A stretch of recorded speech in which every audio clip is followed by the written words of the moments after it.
Thank you, Mervyn.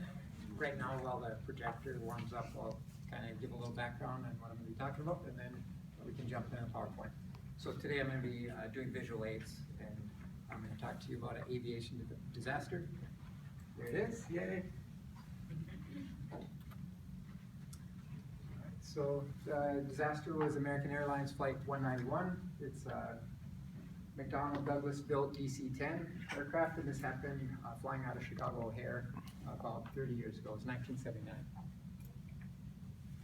So this is the largest deadliest aviation accident in U.S. history. That's why it's one that I wanted to discuss. Also, we were doing a process audit in production recently, and this popped up as one of the reasons why we should be very cautious about our processes while we're in the aviation industry.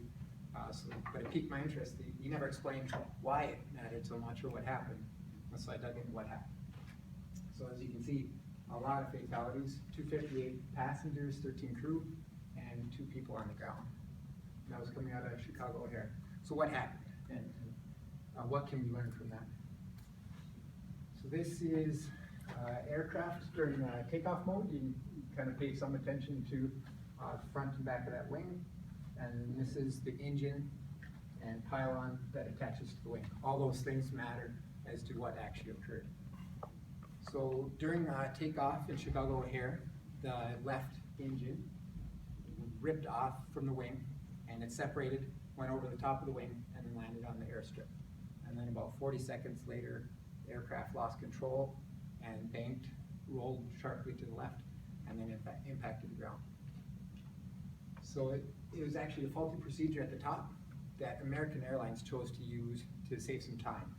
McDonnell Douglas said when you need to overhaul your engine or inspect things or replace components, you're supposed to take the engine off first, then you take the pylon off, and then you can inspect or replace components as needed.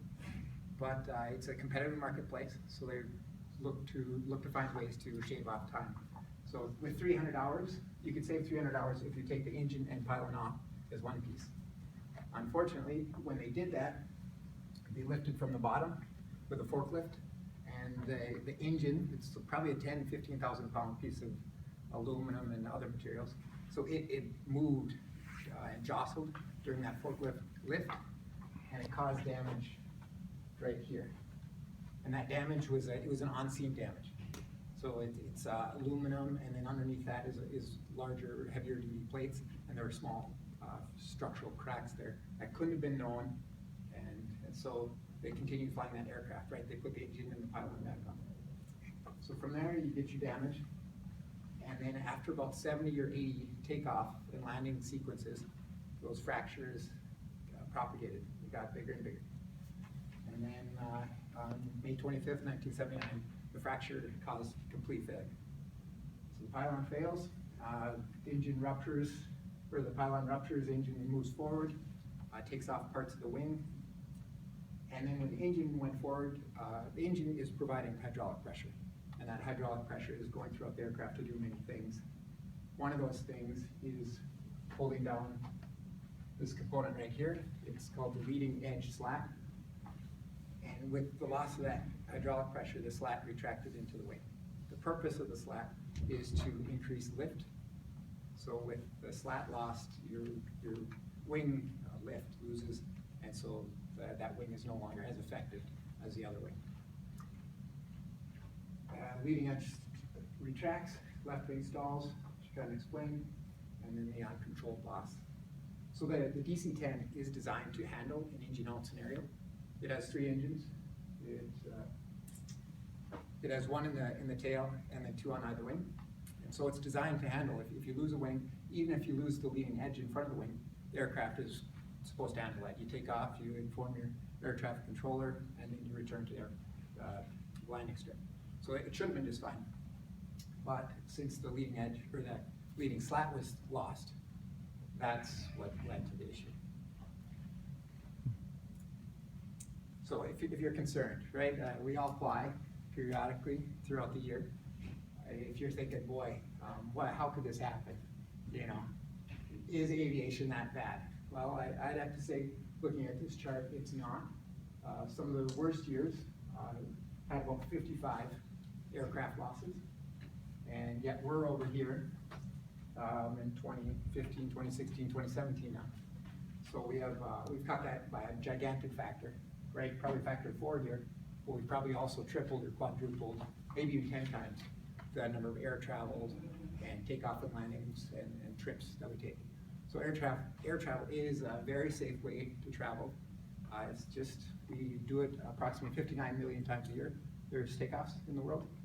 So I guess 59 million, and then you do lose a few aircrafts, so maybe 15 or 20 aircrafts. So it's extremely safe, but we're doing it so often, accidents are gonna happen.